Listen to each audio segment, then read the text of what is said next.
नमो नमः। स्वागतम भवतां सर्वेषां। आप सभी विद्यार्थियों का संस्कृत कक्षा में स्वागत है।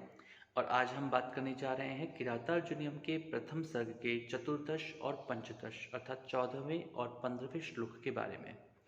घटनाक्रम आपको पता है, फिर भी संक्षिप्त में बताना चाहूँगा कि एक वनेचर द्वैतवन में युधिष्ठिर के पास आते हैं और युधिष्ठिर को अब दुर्योधन के बारे में, उसके राज्य शासन के बारे में, उसके राज्य के बारे में, उसकी नीतियों के बारे में और किस प्रकार से वह पांडवों से आशंकित रहने के बावजूद अपनी छवि को सुधारने के लिए और एक श्रेष्ठ प्रशासक के रूप में स्वयं को स्थापित करने का प्रयास कर रहा है। इसी बात को आगे बढ़ाते हुए चतुर्दश श्लोक में वह वनेचर कहता है, विधाय रक्षान परितः परेतरान अशंकिता कारमुपैति शंकितः क्रियापवर्गेष्वनुजीवि सात्कृताः कृतज्ञतामस्य वदन्ति संपदः। हमें पता है कि इस श्लोक में वंशस्थ छंद है और वंशस्थ छंद को यदि हम गाने का प्रयास करें तो कुछ इस प्रकार से लय बन सकती है। विधाय रक्षान परितः परेतरान अशंकिताकारमुपैति शंकितः क्रियापवर्गेष्वनुजीवि सात्कृताः कृतज्ञतामस्य वदन्ति संपदः। इसका अन्वय करते हैं।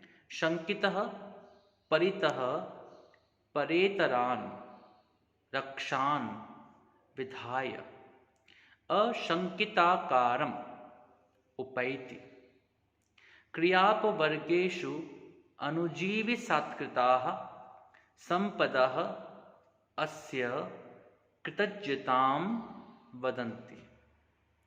शंकितः अर्थात शंका से युक्त वह जो शंकित है, शंका से युक्त है, आशंकाओं से युक्त है, सशंक है, ऐसा वह दुर्योधन। परितः चारों ओर, परेतरान पर इतरान अर्थात जो पर नहीं है, पर से अलग है, अर्थात जो आत्मीय हैं, ऐसे हैं जो कि विश्वास प्राप्त हैं, विश्वस्त हैं, जिन पर दुर्योधन पूरी तरह से विश्वास कर सकता हो, ऐसे इस प्रकार के रक्षान रक्षकों को, रक्षक गुप्तचरों को विधाय नियुक्त करके, स्थापित करके, अपने चारों ओर उनको रखकर अशंकिताकारम उपैति अशंकित के आकार को प्रकट करने का प्रयास करता है। अर्थात लोगों को यह दिखाता है कि मैं किसी प्रकार की शंका नहीं करता।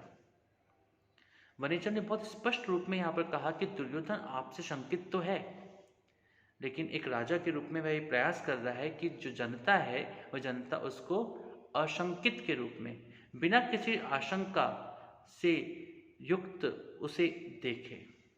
उसके मन में ये भाव नहीं होना चाहिए कि कहीं ये दुर्योधन पांडवों से डरता तो नहीं है, कहीं इस दुर्योधन को अपना राज्य छीनने का भय तो नहीं है।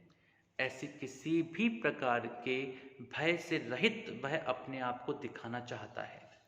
वह अपने आप को इस बात से भी रहित दिखाना चाहता है कि उसके मन में कोई आशंका है कि भविष्य में पांडव फिर से उसके राज्य पर अधिकार कर लेंगे। तो इस प्रकार से वह अपने आप को अशंकित स्वरूप में दिखाने का प्रयास करता है। उसके बाद कहते हैं क्रियापवर्गेषु, और कार्यों को जब वह अपवर्ग अर्थात पूरा कर लेना, क्रियाओं की, कार्यों की पूर्णता कर लेने पर अनुजीवित सात्कृतः, जो अनुजीवी हैं, जो उसके सेवक हैं, उन सेवकों के लिए कृतज्ञताम कृतज्ञता को, संपदः संपत्तियों को, अस्य इसकी, कृतज्ञताम उपकारी स्वभाव को वदंती व्यक्त करते हैं। अर्थात वे जो अनुजीवी अर्थात सेवक हैं, जब वे दुर्योधन के किसी भी कार्य को पूर्ण करते हैं, दुर्योधन की सच्चे भाव से सेवा करते हैं, तो दुर्योधन भी उनके प्रति कृतज्ञ होता है, उनको आदर प्रदान करता है, उनकी सेवा, उनकी शुश्रूषा और उनके द्वारा किए गए उनकी दुर्योधन की रक्षा के लिए उनका धन्यवाद देता है, उनको संपत्तियां देता है, उनको धन प्रदान करता है और इस प्रकार से उनके प्रति कृतज्ञता अर्पित करता है। उनके प्रति आदर भाव समर्पित करता है। वह यह दिखाना चाहता है कि वह उन सेवकों को के माध्यम से कि मैं किसी भी व्यक्ति के उपकार को भूलता नहीं हूँ, और इस प्रकार के व्यवहार को वह करने का प्रयास करता है। इसके बाद में जो अगला श्लोक है 15वां श्लोक, उस 15वें श्लोक को इस प्रकार से लिखा गया है। अनारतं तेन पदेषु लंभिता विभज्य सम्यक विनियोग सत्क्रियाः फलन्त्युपायः परिबृंहितायतिः उपेत्य संघर्षमिवार्थ संपदः। इसको वंशज छंद की लय के अनुसार बोलेंगे तो इस प्रकार से बोल सकते हैं, आप भी अभ्यास करें।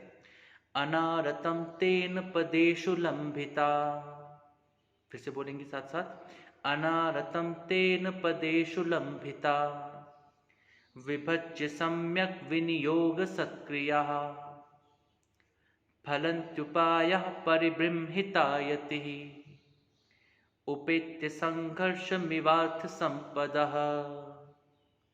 तो वो कहते हैं, इस श्लोक के माध्यम से अन्वय करते हैं कि तेन पदेषु सम्यक विभज्य विनियोग सत्क्रियाः लंभिताः उपायाः संघर्षम उपेत्य इव परिबृंहितायतिः अर्थ संपदः अनारतं फलन्ति।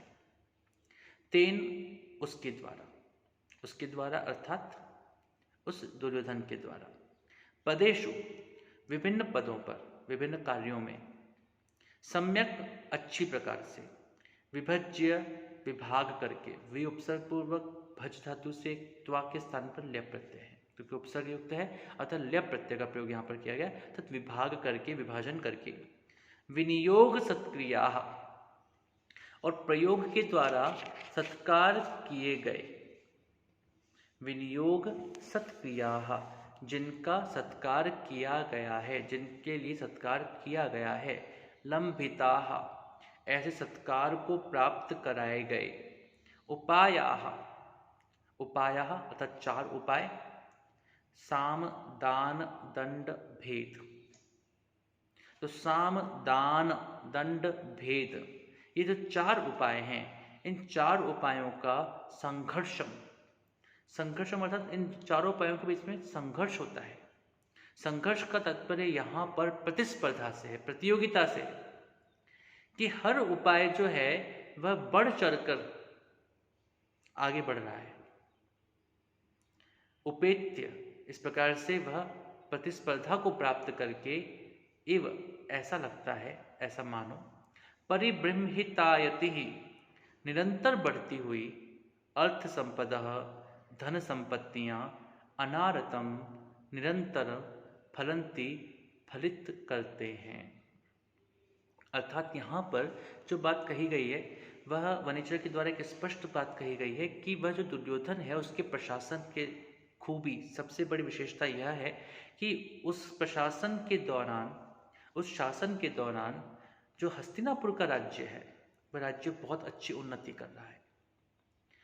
और हम ये मानते हैं कि जिस राज्य की उन्नति होती है उस राजा के गुण, उस राजा की विशेषताओं को जनता बहुत अधिक पसंद करती है। तो उस हस्तिनापुर राज्य में इस समय पर हर क्षेत्र में उन्नति हो रही है, प्रगति हो रही है। जो दुर्योधन है वह दुर्योधन अपने लोगों के बीच में या फिर जो भी योग्य हैं उन लोगों के बीच में विभिन्न पदों को, विभिन्न दायित्वों को, विभिन्न कार्यों को सम्यक प्रकार से विभाजित करता है, और वह यह देखता भी है कि वह सब कार्य अच्छी प्रकार से हो रहे हैं या नहीं। और जिस राज्य में सभी कार्य अच्छी प्रकार से हो रहे हो, सभी दायित्वों का निर्वाह अच्छी प्रकार से हो रहा हो, सभी पदों पर अच्छे लोग बैठे हों, तो उस राज्य के अंदर निश्चित रूप से उन्नति होती है। वहाँ पर साम, दान, दंड और भेद, इन सभी उपायों का सम्यक प्रयोग होता है। और जब सम्यक प्रयोग किसी उपायों का होता है तो वे सभी उपाय बढ़ चढ़कर उस राज्य की उन्नति में साधक बन जाते हैं। उस राज्य की उन्नति के लिए स्वयं कारण बन जाते हैं। तो इस प्रकार से जो दुर्योधन है, जो सुयोधन बन चुका है, वह अपने क्रियाकलापों के माध्यम से और अपने शासन के माध्यम से उस हस्तिनापुर के निरंतर उन्नति के मार्ग को प्रशस्त कर रहा है।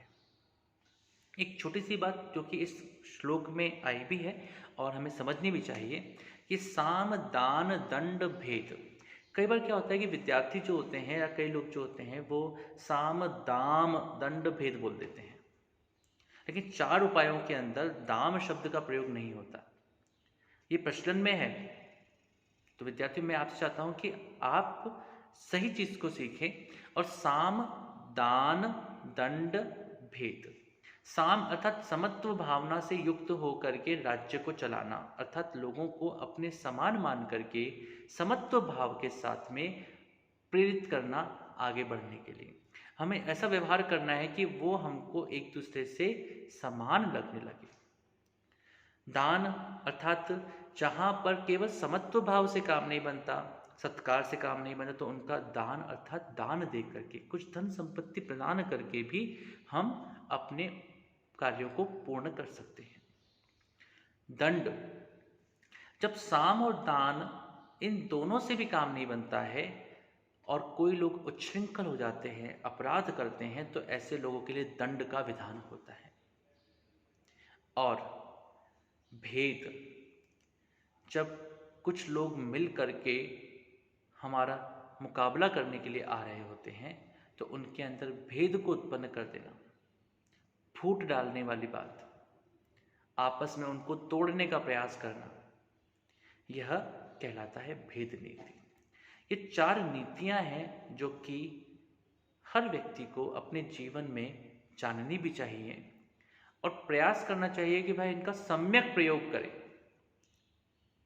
केवल स्वार्थ के वशीभूत होकर के इनका जो प्रयोग करते हैं वे वास्तव में बहुत लंबे समय तक इनके माध्यम से उचित फल को प्राप्त नहीं कर पाते। दुर्योधन के साथ भी यही हो रहा है। दुर्योधन निश्चित रूप से इन 4 उपायों का अच्छा प्रयोग कर रहा है, सम्यक प्रयोग कर रहा है, लेकिन उसका एक स्वार्थ भी है और वो स्वार्थ यह है कि उसे अपने हस्तिनापुर के राज्य को छोड़ना नहीं है। उसका स्वार्थ यह भी है कि वह किस प्रकार से पांडवों को अपने हस्तिनापुर के राज्य से दूर रख सके। वह अच्छा है नहीं, लेकिन अच्छा बनने का प्रयास कर रहा है, अच्छा दिखाने का प्रयास कर रहा है। अच्छा बन भी नहीं पा रहा है मूलतः देखा जाए तो, लेकिन दिखाने का प्रयास अवश्य कर रहा है। तो यहाँ पर उसके मन में, उसकी बुद्धि में एक बात है कि वह अपने स्वार्थ को भले दिखा नहीं पा रहा, लेकिन उसके अंदर वह स्वार्थ निहित तो है। उसके अंदर वह कल्याण का भाव पूरी तरह से सन्निहित नहीं है और ऐसा न होने पर वह भले ही 4 उपायों को अच्छी प्रकार से कर ले, लेकिन उससे वह उचित फल को, अनवरत रूप से उन फलों को प्राप्त नहीं कर पाएगा जिस उद्देश्य को, जिस लक्ष्य को लेकर के वह कोशिश कर रहा है। और हम देखते भी हैं कि अंत में जाते जाते किस प्रकार से दुर्योधन का और कौरवों का संहार होता है और पांडव विजय प्राप्त करके पुनः हस्तिनापुर के राज्य पर आरूढ़ होते हैं। तो आज तक हमने कुल 15 श्लोक पढ़े। आगे के श्लोकों का भी अध्ययन करेंगे। आप इनका अध्ययन करें और इनके बारे में कोई भी प्रश्न हो तो अवश्य हमसे पूछें। आप सभी का बहुत बहुत धन्यवाद। नमो नमः। शुभम भवतु। पुनर्मिलामः।